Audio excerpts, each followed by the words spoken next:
Muito bem, este é mais um Humanas em Pauta.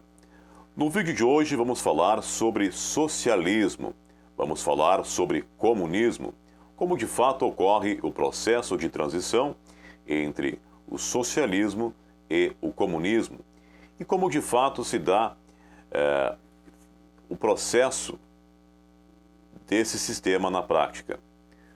Pois bem, na verdade esse vídeo ele foi a pedido de uma inscrita aqui no nosso canal, que acabou se deparando com um texto citado por um instituto chamado Mises, que acabou aí utilizando este texto como uma analogia para explicar o socialismo. Este texto chama-se Um Experimento Socialista em Sala de Aula. Eu vou aqui ler este texto, e em seguida eu vou fazer uma análise demonstrando o porquê que este texto ele não serve como analogia para se explicar o que é socialismo, o que é comunismo, E em seguida eu então, através de uma leitura do manifesto do Partido Comunista, explicar o que é de fato o socialismo e o que é o comunismo, Pois bem, vamos lá. Vamos ao texto citado pelo tal do Instituto Mises. Um experimento socialista em sala de aula. Um professor de economia na Universidade Texas Tech disse que ele nunca reprovou um só aluno antes, mas tinha uma vez reprovado uma classe inteira. Esta classe, em particular, tinha insistido que o socialismo realmente funcionava. Ninguém seria pobre e ninguém seria rico. Tudo seria igualitário e justo. O professor então disse: "Ok, vamos fazer um experimento socialista nessa classe. Ao invés de dinheiro, usaremos suas notas nas provas. Todas as notas seriam concedidas com base na média da classe e, portanto, seriam justas. Isso quis dizer que todos receberiam as mesmas notas, o que significou que ninguém seria reprovado. Isso também quis dizer que, é claro, que ninguém receberia um A." Fecha aspas, só um pouquinho. Há um problema aí, O autor, ele faz uma falsa analogia ao socialismo, no trecho onde ele diz: "Todas as notas seriam concedidas com base na média da classe e, portanto, seriam justas." E aí, mais além, ele diz: "Isso quis dizer que todos receberiam as mesmas notas." Não. Ele faz uma analogia aí, como se no socialismo fosse um igualitarismo de forma grosseira, com todo mundo ganhando exatamente o mesmo salário, E esta analogia ela é falsa. Na verdade, o socialismo ele não se dá na esfera da distribuição, mas sim na esfera da produção. Ou seja, não se trata de um igualitarismo de forma grosseira, com todo mundo ganhando exatamente o mesmo salário. Cada trabalhador será remunerado de acordo com o seu trabalho. O comunismo ou o socialismo, ele não retira de ninguém o poder de assenhorear-se dos produtos sociais, ou seja, se o trabalhador ele se dedicou mais, ele vai receber mais. A ideia é socializar os meios de produção, não permitindo que haja a exploração na esfera da produção, não permitir que o capitalista explore a classe trabalhadora. Em relação a este assunto, os autores Karl Marx e Friedrich Engels, né, do Manifesto Comunista, mais precisamente na página 52, afirmam o seguinte, abre aspas, o comunismo não retira de ninguém o poder de assenhorear-se dos produtos sociais, apenas retira o poder de se subjugar por tal apropriação o trabalho alheio. Fecha aspas, né?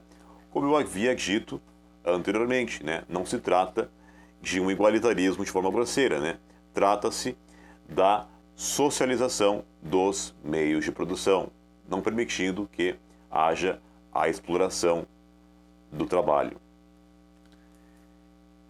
Mais além, né? O autor do texto diz o seguinte, abre aspas, depois que a média das primeiras provas foram tiradas, todos receberam B. Quem estudou com dedicação ficou indignado, mas os alunos que não se esforçaram ficaram muito felizes com o resultado. Fecha aspas. Então, o autor faz aí uma analogia, né, como se no socialismo aqueles que trabalham se sentiriam injustiçados porque os que não trabalham ganhariam o mesmo salário, né? Quando, na verdade, né, nós acabamos de ver que isso, de fato, não ocorre no socialismo, mas sim no agora, no capitalismo, né? Ou seja, no capitalismo, aqueles que trabalham são os que não ganham e os que não trabalham são os que ganham, né? Em relação a este assunto, né? Ainda citando Karl Marx e Engels, abre aspas, tem-se objetado que com a supressão da propriedade privada, né, ou seja, com a supressão da propriedade capitalista, a propriedade do dono dos meios de produção, cessaria toda a atividade e se instalaria uma preguiça generalizada. Nesse caso, já há muito tempo, a sociedade burguesa teria perecido em virtude da preguiça, pois os que nela trabalham não ganham, e os que ganham não trabalham. Toda essa objeção reduz-se à tautologia. Não haverá mais trabalho assalariado quando não mais existir capital. Fecha aspas, né? Então, o que eu havia dito, né? Que, na verdade, essa ideia de que no socialismo todos ganhariam o mesmo salário e que, por isso, se instalaria uma preguiça generalizada é uma ideia falsa, porque, na verdade, o socialismo não é um igualitarismo de forma grosseira e ele não se dá na esfera da distribuição, mas sim na esfera da produção, eliminando a exploração do capitalista em relação à classe trabalhadora. E que, na verdade, essa preguiça generalizada, ela ocorreria sim, ela ocorre sim no capitalismo, né? Porque no capitalismo, os que não trabalham, né, que são os donos dos meios de produção, são os que enriquecem, né? E os que trabalham, né, a classe trabalhadora, é que não ganha, né, a que é injustiçada, né? Pois bem, agora que nós conseguimos aí refutar este texto, né, o que nós vimos, o que não é o socialismo, vamos aqui ver como é que ocorre, né, o socialismo, como ocorre a transição do socialismo para o comunismo. Pois bem, de acordo com Marx, né, o socialismo, na verdade, ele tem início com a chamada ditadura do proletariado, né? Os proletários, eles tomariam poder, né? E aí então teria início a chamada ditadura do proletariado. Na verdade, este termo, ditadura do proletariado, não deve ser compreendido no seu sentido técnico, mas no sentido de domínio de classe, né? No sentido transitório, né? Isso porque, na época de Marx, né, ou para Marx, né, toda democracia, ela é a democracia de uma classe, né? E na sociedade capitalista, o que prevalece é a ditadura burguesa, né? Na verdade, o sistema capitalista, ele é uma ditadura para a classe trabalhadora, mas ele é uma democracia para o capitalista, para os donos dos meios de produção. E aí então teria uma outra ditadura para se opor a essa. Qual?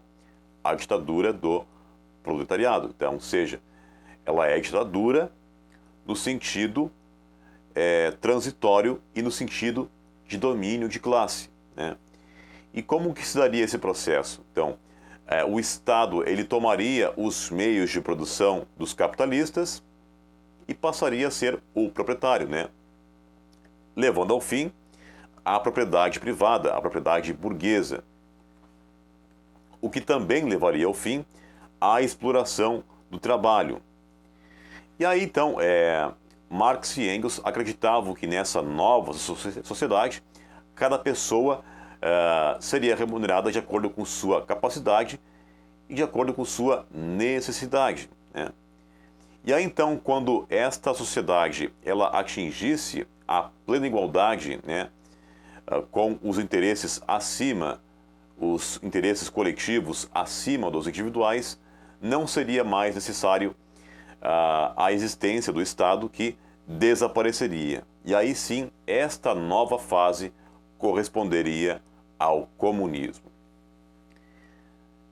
Então, como nós vimos, né, o socialismo é a fase transitória, né, a fase da ditadura do proletariado, e o comunismo é a fase em que extingue-se o Estado, né, e que a sociedade ela de fato atinge a plena igualdade com os interesses coletivos sobre os individuais.